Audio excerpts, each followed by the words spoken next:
We got a surprise for you. Yeah. All right. So I don't know if you guys know, but this car is essentially brand new. It's not a new car, but this is a preserved Swift with only 20,000 kilometers on it. It doesn't get much cleaner than this, legit. 28,900K.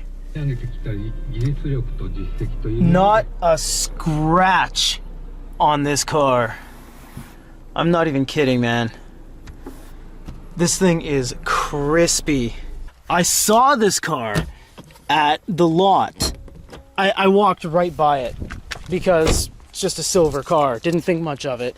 Did a little bit more research into it. Pretty desirable body and pretty expensive body, all things considered. So I've never even done a 360 look on this car, and I bought this completely blind.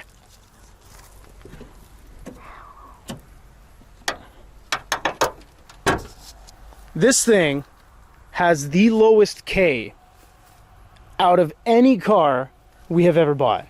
28K. Legitimate clean title kilometers is insanity. That is low, even for Japan standards. You know, my Freed has this big panel right by the battery. So what do we got here? This is a naturally aspirated, and it is a 16 valve, so it is a 4-banger, but you know what? I don't even know the size of the engine. Reason being, these came in a ton of different sizes. These came in a 1.0, a 1.2, and a 1.6. I haven't even looked at the information yet. I kid you not. I kid you not. He just dropped it off.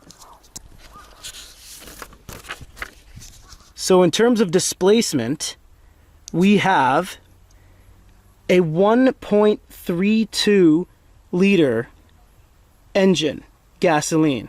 And just Googling it really quick, I didn't know they had a 1.3. I know they had a 1.2 and a 1.0 and a 1.6. So it seems that we have one that I didn't even know about. All right, well, it's bigger than two of the possibles that I thought we would even have. I legitimately bought this car blind. I did not see it. I did not inspect it. I did not look at it. I asked him a few things. I said, how many K? I said, is it a clean title? And what transmission is it? And that was it. Because anything else we can change. For example, if it's the DOTs or the markers on the tires aren't there, which they aren't, I already checked, those are going to have to swap over, and we'll get some brand new road safe tires for North America. This thing doesn't even have any maintenance stickers, and that's really important. You might ask why. Because it never had to go through any. It didn't have to go through A package maintenance, B package maintenance.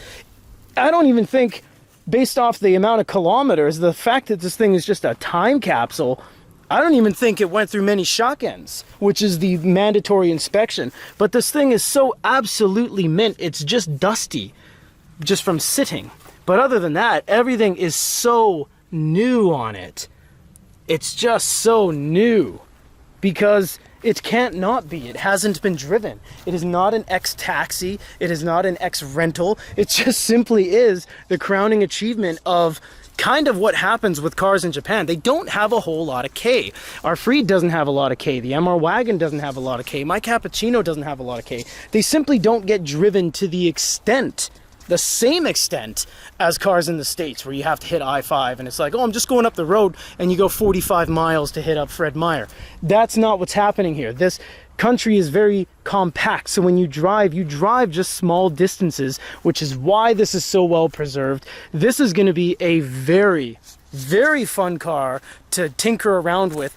You know, I got off the horn with Rob, and we like to find problems in the cars that we can fix. The Freed was in shambles, didn't even have headlights when we got that car. I'm not confident we're going to find many problems with this car. A little bit of cloudy headlights from just age, but other than that, the thing's an absolute piece. And we're going to explore it as best we can over however long we have this car. Just going over really quickly, the interior is frickin' mint. I'm talking like, did they even fold down? There's not even any marring on the rollers for the sun visors. It's just insane. The deck's nothing to write home about, but that can be swapped because it's paneled. It's part of this square. And this doesn't have any of the actual AC commands, which usually you can retrofit anyways. You got airbag, you got the glove box, and oh yeah, I keep these because you can't export these. Keep the flares. The flares from 2010. So might have just sat for 14 years, if that's what that means. That's when it expired too. Do we have some hidden compartments? Not many actually. And even though this is a base model car, it still comes standard with AC and power folding mirrors because all cars in Japan do. Yes, we have a TAC, thank goodness. We have a Force, I think a 5-speed auto. 5-speed auto. Hey, some plates! Oh, plate frames. That's awesome. I love those because those are expensive. What's that? What is that? All right, someone went to the Kombini. They give you these when you go to Kombini. 5 seats, full-size car. Oh, gotta check what's in here. Gotta check what's in here. Ah, nothing. There's not going to be anything in here, man. You know, that's the problem with finding these pieces. These absolute mint cars. Is that there's not going to be anything. It's not going to tell a story. You know, we found gum and glasses and bus car. Look at that. It's just freaking, yeah. It's a dealership piece, man. Yeah, you know, we're not going to find anything. That's it. Bye-bye. We're pretty much done. Oh, we have a problem, everybody. One of the 2 bolts is rusted. Unacceptable. Yeah, so what you would do is you would take that out while leaving that in and then put that one in that's new, and then vice versa. You don't want to take both out just because you want one to support the hatch at any given time. That's it, everyone. Absolute timepiece, 17 time capsule, specimen, 17,000 miles, 28,000 K. Stay tuned. And we're back at it. Not even able to open my eyes. That's how sunny and freaking hot it is. What do we got here today? We got the Suzuki Swift. This is our 2006 Suzuki Swift. Battery's dead. Reason being, we have had this ready for export for quite a while. We have side markers on it. It is ready to go. This thing is an absolute time capsule. If you saw the videos, when we got this, this only has 28,000 kilometers on it. So what is that? 20K miles? 20 miles? That's pretty crazy. It's an absolute time capsule. There's literally nothing wrong with it. It is nearly mint from head to toe. No, it was never a rental car or anything like that. It was just a base model Suzuki Swift that no one ever drove. It was just one of those cars. So today we're swapping out the wheels and tires. Reason being, these aren't DOTs, number one. Number two, they're just regular steelies with a hubcap, so that's not fun. So what we got are some aftermarket sport wheels. So we have black with these chrome inserts, and we have some 185/60/15 with DOT ratings. Let's swap it.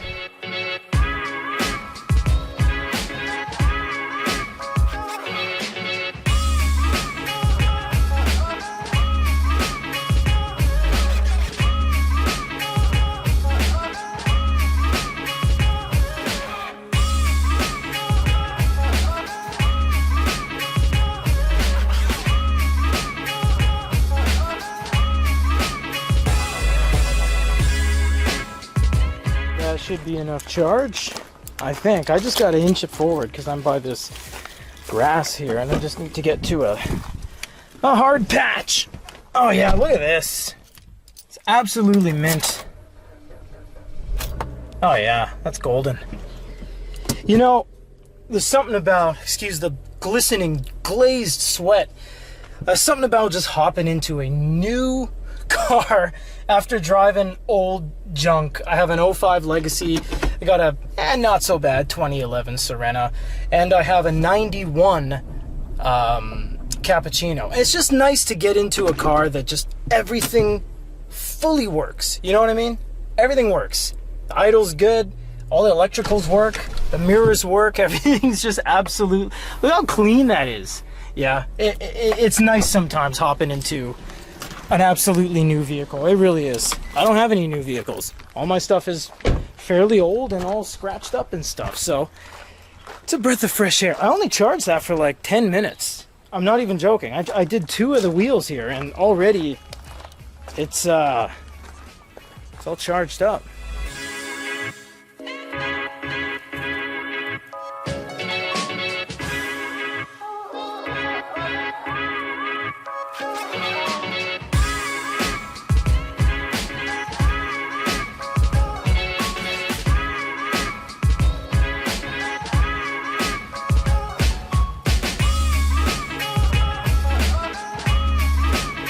All right, well, you know what? They're black with chrome.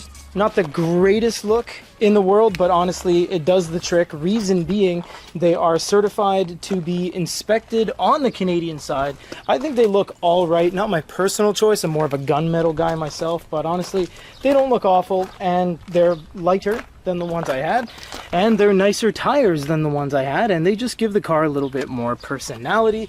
That is it. And you know what? Actually, we might have a good timing in which when we send this to Canada, it's going to take about 3 months, and it might actually coincide with when I get back there. So you actually might see us driving the Suzuki Swift in Canada. It's going to be exciting. This is going out tomorrow. Today is Sunday. It is 39 ass degrees, and it is hot as crap.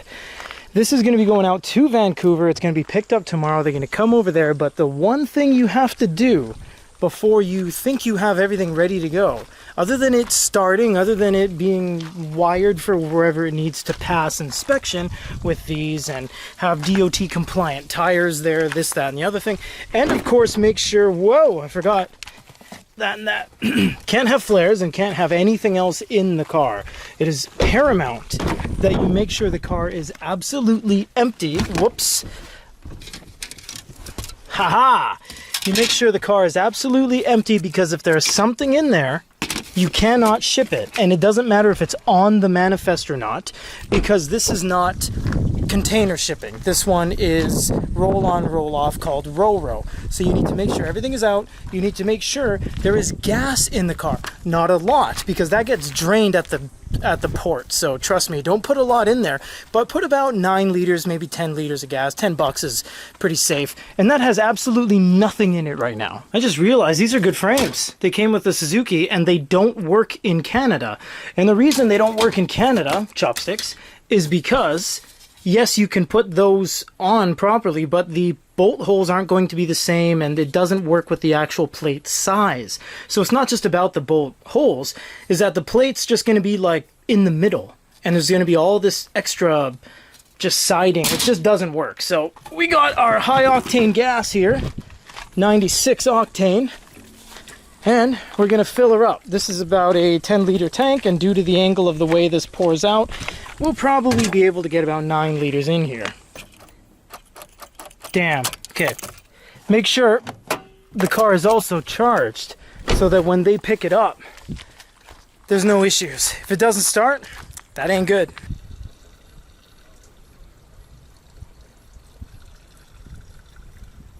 Okay, so we're starting the charge. We're going to leave it on for as long as possible.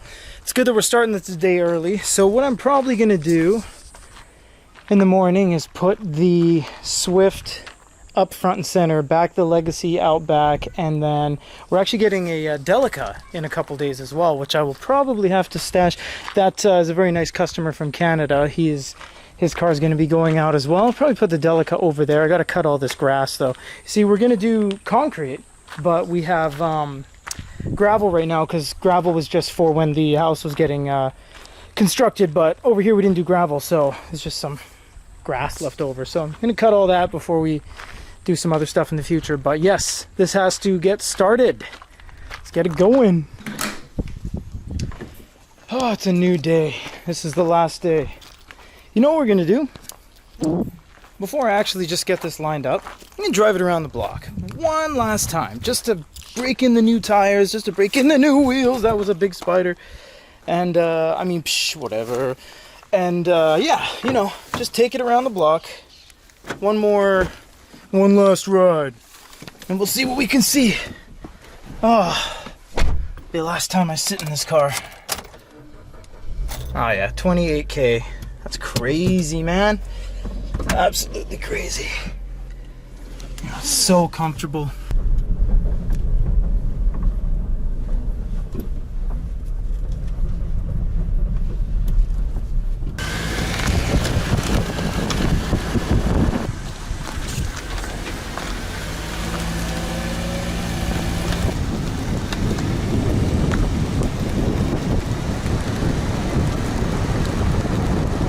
we're gonna wait for their call, and they'll either come here or I'll have to take it down to the open area where they will load it on the gigantic truck. You'll see it. Real quick, last check. Gotta go. Rear hatch. Because, how do you open this? Oh, because guy just called. Yeah, he is not gonna come here. He's gonna go to the open area vending machine area. So come along for the final ride.